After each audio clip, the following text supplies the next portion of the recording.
Welcome to another episode of the David Goad Show. I don't have to tell you who I am, but I'm this guy. And today I have my good friend, Mr. Mel Martin, professional coach, advisor, consultant, guru, possibly a shaman at helping you reach your next level. Did I cover everything, Mel? Yes, and I make incredible garlic chicken fried rice too. How about that? Now we're getting to the important stuff. Okay. So Mel, I invited you back because I had so much fun in the conversation the first time. Yes. And this time, there's something else is a hot topic that came up for me yesterday, and I thought you'd be the perfect guy to talk to about it. I was on a workshop with a fellow facilitator at Power Speaking, and afterwards, he was telling me a story about how he and his wife got some sushi takeout, right? We're all on lockdown. He goes to get some food. So nice. Great husband, brings it home. And he didn't quite get the order right. I don't know if that's ever happened to you. She went on and on about one particular sushi that she loved that he forgot to get. And she kept bringing it up and bringing it up. And he finally said, honey, this isn't about the sushi, is it? And she broke down in tears and started talking about, I just miss my running club. I love running with my friends, and it's killing me. And it just, we talked a little bit about it. And I think that's probably pretty pervasive for everybody right now, right? I mean, how long have we been in this lockdown? 3.5, going on 4 weeks, maybe something like that. Yeah. So are you feeling a little bit emotional, maybe a little bit frustrated? It's like, do you think everybody has that kind of pit? Sure. Tell me what you think, what you observe with the people you've talked to. I feel for that person. And here's what happens. We attach meanings to things, right? We have our foundation. Hers obviously is her emotional, mental, and physical connection with herself to decompress, to de-stress, and to elevate herself to her highest level. And to connect all that together is her running. It's forward motion. There's camaraderie with her friends. There's a shared energy, all of that. That was massively taken away. And I don't live in her head and I don't walk in her shoes. But obviously, there was a choice to not do it, right? Could you have done it still? Possibly, but let's just say they just couldn't, right? That starts to spill over into other areas of your life because you're not able to hold that space. And holding space means knowing that you're going into something and preparing yourself for it by creating other routines, other best practices as a fail-safe. And it's going to test you. It's going to strain you, right? Okay, your barrier goes from being like a lead wall into a paper-thin boundary, right? And you're pushing on that piece of paper and it could rip at any time. And obviously it ripped for her. Right. And that's straight across the board because what is the common denominator amongst all of us in this COVID-19 shelter in place confinement thing? Two things. We're all cooped up and it's us, right? Individually, it's every single person.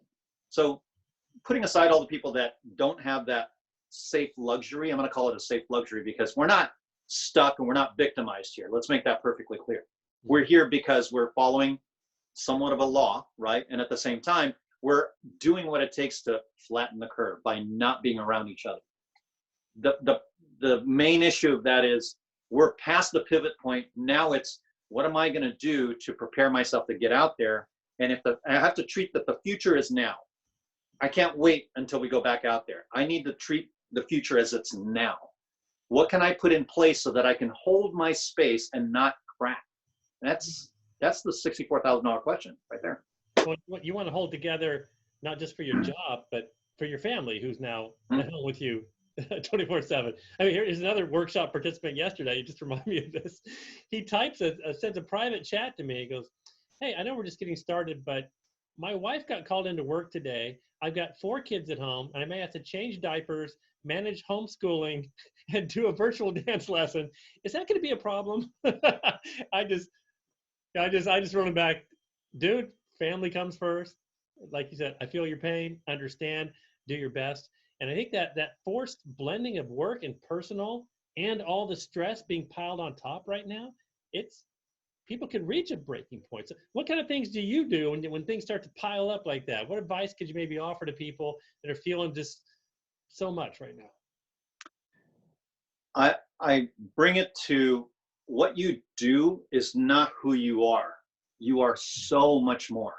You're so much more. Obviously, you just said it, forced combination of roles, right? When you're at home and you have little ones under 10, hell, under 15, right? They have no scope of, being able to contribute to the atmosphere. They're all about, hey, we want to have a good time. What are you going to do to provide that? What are you And going if to make it's me for dinner? right, it's your responsibility, mom and dad, right? I have older kids now, they're gone and I don't have to deal with that. But, at the same time, understanding that all those different relationships that you have to contribute and answer to, it starts from the point of origin, which is you. You absolutely have to solidify and nurture your relationship with yourself. How do you do that? You make time for it. When is that time?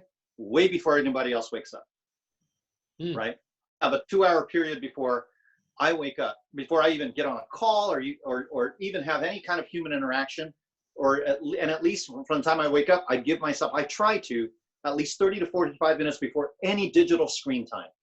And I protect, right? That's where my sanctuary is. That's where I can kind of bring myself together and go, okay, who am I going to be? Which version do I need to be myself as I'm holding space and all of these demands on me? And the things I don't get to do that I normally get to do to connect with myself, right?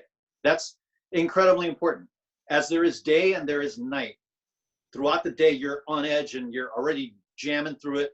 You've got to connect with the absolute quiet first. You must do that through breath work. There's so many different ways.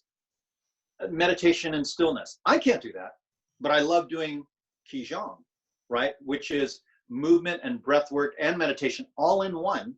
It's a warrior style Tai Chi, but with breathing. And it's beautiful because I can literally just slow things down in my breath so that I can be in that space. And once I'm done, and that's a 10-minute thing, I go on to a floor stretching routine, head to toe for flexibility, right? And then after that, wake the pups up, get them out of bed and hang out with them and, plop on a little bit of music, have, something to eat. And I, without fail, 7 days a week, I do that because it helps me do my visualization and involve all of my senses with it. Not just my mind, but all of my senses. If I'm going to think about what my day is going to be like or something that I want to happen, I want to do it in every texture. I want to feel every texture. I want to feel it. I want to see it. I want to taste it. I want to hear it. All of that. And if you can do that within your space and that relationship with yourself, I believe you'll have a better chance of coping through this. And trust me, we're all coping. Make no mistake, we are coping. We're very much coping. That's great advice, man. I do the same thing. I love that morning time, either running, riding. If it's too cold outside, I'll get on the trainer and ride my bike. And what happens in that time, it gets my blood flowing, it kind of helps me wake up. But I'm super creative. Like my mind gets engaged and I start writing things that in my head, I'm gonna go later, type out on the computer. And if I don't get that time, it's weird. Like the rest of the day is just like slightly out of sync, and I'm trying to accomplish it. I mean, does that ever happen to you? Like what happens when you don't do your routine? Okay, let's get back to your friend's wife who had the spillover and then kind of the mini meltdown, right? If you don't have these routines in place so that you are preserving yourself, you're going to get this carryover from the previous day. It's going to spill over and it's going to spill over and it's going to spill over. If you have multiple roles as a professional, and I don't care if you're in mid-level management, project management, independent sales, whatever the case may be, if you are a professional contributing to a cause that trades hours for dollars or your value is compensated for, and you have to run a household and answer to a partner, or whatever the case may be, you have got to lock that down. You've got to lock that down because you can't be in the pajamas and bed scenario all day long. All day long. I got to take a shower. I got to get dressed. Look, I got a shirt on. Literally, that's right. If I don't take a shower that morning, I take a shower the night before. I wake up, I shave, I put work. This isn't like work clothes, but I put on fresh clothes, comfortable clothes as if I'm going to work. I'm going to work today. You smell good, Mel. That's good. Thanks. Right? Sometimes I'll wear a dress shirt. Sometimes I'll wear a polo. Sometimes I'll wear this. But no matter what, I put myself in a physical state from my appearance and my inner connection in a place where I'm, number one, if I need to be a professional today, I can do that. Right? That version of myself is going to show up. And I have to, Monday through Friday, between whatever hours I want to do it in. Anytime I'm going to get in front of a client, be it by voice call or by Zoom, whatever the case may be, I'm going to act like I'm in person with them if I'm there physically, right? And what version of myself do I want to be there? And then I have to pivot and improvise throughout the day because this little one just dropped a bunch of Jello on the ground. Great. Okay, now I got to go there. And whatever, right? Yeah. You know, whatever the case may be. But that time flies, and if you prepare a version of yourself as a professional, as a daily routine, and also as a person, on your personal level, as you're at home, the chances of you having much more better space to hold into as this goes on is going to be a lot higher, and you'll propel yourself right out of it once the whole COVID-19 shelter in place is lifted. I really believe that. I really believe that. I love it. I love it. So hold space, take care of yourself, get yourself prepared for the rest of the day, and it's going to provide a foundation to help you have those emotional ups and downs. I had one more quick thing, and this is just to everybody out there. You're probably already doing this, but be sure to have empathy for the person who doesn't quite have it all together, because even in work situations right now, you got the dog running through the background, the kids screaming in the hole, and people are they're really doing their best. And that's an important thing, I think, in these times. So we're going to wrap it up, Mel. We got just a couple of 20 seconds. I'm going to put you on the spot for the last word, which is, what's the main takeaway? If you had to sum it up in just a couple of lines. Here it is. Straight from Mel Robbins, and I'm a big fan of Mel Robbins. You cannot control how you feel, and you can choose how to act. Remember that. You cannot control how you feel, and you can choose how to act. Absolutely. It's total choice. Don't let it spill over. It's up to you. I like it. Well, I'm going to choose to end the show right now. How about that? Yep. Always good to have you as a guest, Mel. Can I have you back another time? Absolutely. We'll do it again. Full of good stuff. I love it. And to all of you watching out there, thanks for tuning into this episode of the David Goad Show. If you have any questions, comments, or want to engage with Mel or me after this, Mel or me, whatever. Look at the comments down below. Y'all have a great day and hang in there. We're going to get through this together.